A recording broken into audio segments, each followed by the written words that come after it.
Hey, it's Erin. Let's talk about training splits. If you're training for hypertrophy or muscle gain, chances are you're probably doing a muscle-specific split or bro split as it's commonly called. This can look something like shoulders one day, legs another day, back another day, etc. Now, the bro split can be really great for focusing on just one muscle group at a time and getting a tremendous amount of volume per workout. If you've been following something like this for quite a while, as I had, then you kind of get stale on it and you don't see great results. A lot of that is because with the bro split, you're training a muscle group and then you're allowing an excessive amount of time to recover until the next session. So you may have one back day per week, but your back may recover in 48 to 72 hours, depending on the volume you're doing. And of course, with less volume, you're able to recover even faster. Enter the total body split or high frequency training, or my current favorite style of training.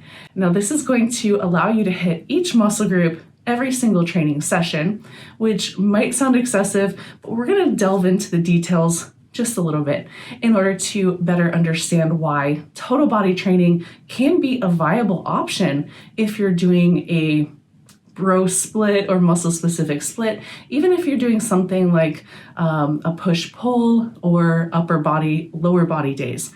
Changing to that total body training, again, it can be really effective. And let's go through a few of the reasons why it's so effective. The first, high frequency training is going to increase or improve muscle protein synthesis.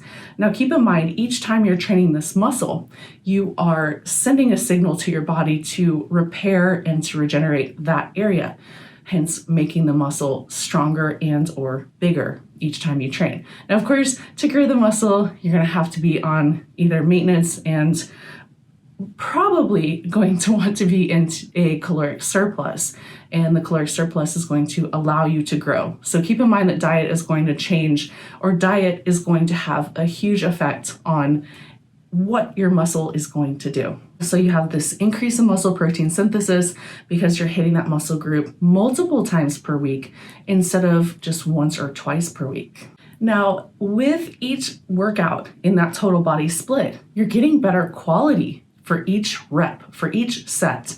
And this is because you're not doing a ton of volume for one specific muscle group. So if you think to your shoulder workouts or your back workouts, the first few sets of that muscle group, that can be really effective.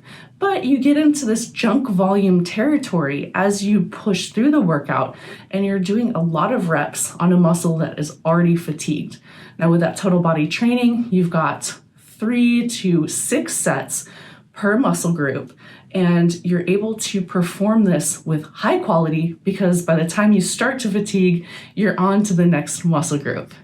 Now, with total body training or high frequency training, your overall volume per workout is going to be decreased. So your workouts are actually going to be shorter than, let's say, the traditional muscle group type split, but the volume per week can be much higher in this high frequency training split because, of course, you're hitting that muscle multiple times per week. Now, with total body training or high frequency training, you're able to have massive amounts of flexibility when programming. So let's say, for example, you can only train 2 or 3 times per week. No problem. You've got your total body days. You can take this all the way up to 5 or 6 days per week. But keep in mind, if you're training in that higher frequency, high frequency type scenario, you want to vary the intensity for the days. So for example, you may have 2 or 3 of those days where you're really pushing hard, you're looking at low reps, you're looking at explosive exercises, for example. Then you want the rest of the days to be either lighter training, high rep training, maybe some partial reps, some finishers with body weight, but much lighter, and this is going to allow you to not only hit those fast twitch muscles, the slow twitch muscles, but it's going to allow your central nervous system a little bit of respite from training multiple days per week. So you also will experience less soreness with total body training, and this is after the first couple of weeks. It does take your body a little bit of time to adjust to total body training, but there's something called the RBE, or repeated bout effect. And as you train, your muscles are going to recover faster. You're going to get accustomed to training high frequency. And this is really excellent for those of you who tend to get sore, knowing that you can actually push through and you can make progress as the muscles are recovering. Now, some of the potential drawbacks or cons to the total body training or high frequency training, you're looking at recovery. So if you decide to go ham or all out 5 or 6 days per week, you can actually go over that maximum recoverable volume. So you want to make sure that you're really, really planning these days where you have a tough day, maybe an easy day or a couple of easy days and then another tough day, for example. And this is going to allow you to get in the gym every single day, but not push yourself to the point where you are just fatigued and overtrained. Now, another potential drawback to that total body training is in the programming. So for example, you can squat every single day. Yes, absolutely. But you want to plan these variations to where you're not doing close to your 1 rep max or 5 rep max every single day. This just kind of goes back to being able to plan those days where you have a variety of really tough or hard days, heavy days, mixed in with some moderate to high rep days. So we're going to do total body training. Without further ado, let's hit the weights. Our first exercise is a landmine deadlift. Now here I'm interlocking my hands.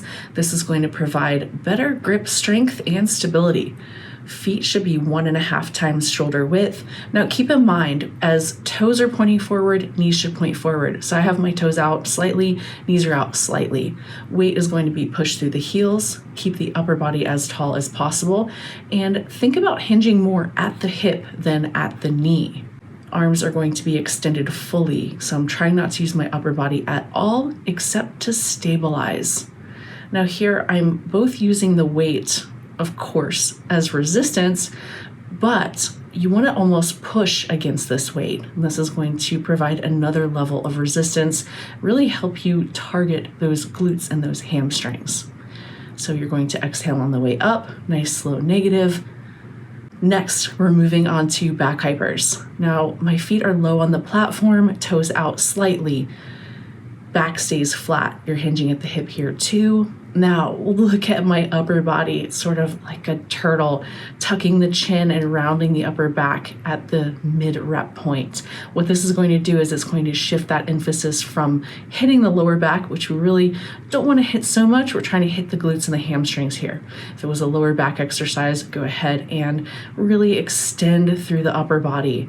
And this is going to help. The rounding of the back is going to help greatly in engaging those glutes. Think about tucking that pelvis under and really squeezing at that mid-rep point. Now, feet lower on the platform, I tend to feel it a bit better, but give it a try, see how you feel. And I would recommend doing this without weights first, and then add the weights as you get stronger. Next, we're moving on to feet elevated hip thrust. Now here I'm just using a 45-pound plate. Couple of keynotes here for the hip thrust. Keep that chin tucked. Extend the arms as you go into that bridge position. And the lower leg should be perpendicular to the floor as you reach that mid-rep point. Really take your time on the negative here. You want to control the weight. You want to explode up, but you really want to control it on the way down. Keeping that chin tucked is going to help prevent from overextending. So you really don't want to go too far. You want to keep that core nice and tight. And you want that bar to rest just below the hip bone. You don't want it right on the hip bone. Now here, I'm using one plate, but feel free to use 2 plates if you want a little wider stance. And I'm pushing my weight through the heel and pushing out as I go up into the hip thrust. Moving on to T-bar rows. Now the goal for me, I really want to hit the upper back here. So I'm going to stand more upright, and remember, angles kind of train angles. So higher up the grip, higher up the angle, usually the higher up on the back or the muscle we're going to hit. Feet shoulder width apart, soft knees. You want to try to immobilize the rest of your body. Think about from your elbow to the hands as just being an anchor. So you want to pull through the elbow.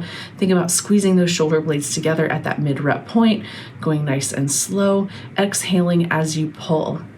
And really focus on keeping that back nice and flat, wrapping the thumbs around the bar, getting that full extension, full range of motion here. This is great for back growth. Now, sets and reps are going to be in the description if you're curious. Moving on to shoulder press. So we're going to do a neutral grip shoulder press here. I want to make sure that feet are flat on the floor, that the butt is flat in the seat, and that you are sitting against the pad. Now, this bench, this half bench, doesn't quite reach perpendicular to the floor. It's got a slight incline to it. And I actually prefer this. This is better for shoulder health. Now, as you're pressing, you want to make sure you keep your elbows under those dumbbells and palms facing each other. Get that full range of motion. Now, you don't have to go below parallel with the upper arm. You can stop at parallel if it feels better. Keep the core nice and tight. Next, we're moving on to a deceptively difficult exercise. This is a deficit incline push-up. Now, the range of motion is extremely high for this, so you're going to get an amazing stretch. You want to keep your body in plank position. You want to keep your spine neutral. You want to think about keeping those elbows kind of tucked in. And as you press up, when you reach that mid-rep point, your palms should be directly in line with your elbows and your shoulders. So you want to try to keep your shoulders nice and wide. I'm going to try to keep that emphasis on the chest. Now, as I push up, I'm thinking also about pushing in. So I'm thinking about almost pulling my palms together. This is going to further give you this really great contraction on the chest. Now we're going to do as many reps as possible, but I'll put that in the description below. And we're moving on to abs. This is a vacuum crunch.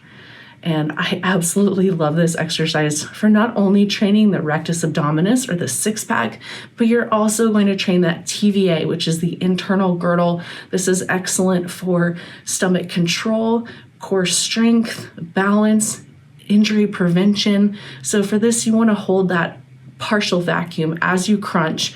You want to keep a slight round to your back the entire time. This is going to keep constant tension on the abs. And I like to place the rope just kind of right up against the top of my head. So I'm immobilizing everything and just moving the weight with my abs. And here you can take shallow breaths in between reps, but I generally recommend holding your breath. What do you think of total body training? Is this something that you've tried in the past, or is it something you're looking forward to doing in the future? Would you like to see more videos on this? And would you like to see perhaps a template as to how to set up total body training? Now, if you like this video, please consider subscribing and don't forget to click the bell. I do have an app that is out, and it's both on Apple and on Google Play. If you use code GETFIT, it's good for 20% off of your first month. So please give it a try. Now, if you have any suggestions or comments, please leave them below. Thank you so much for being a part of the Fit Fam. I love you, I'm proud of you, and keep training hard, y'all.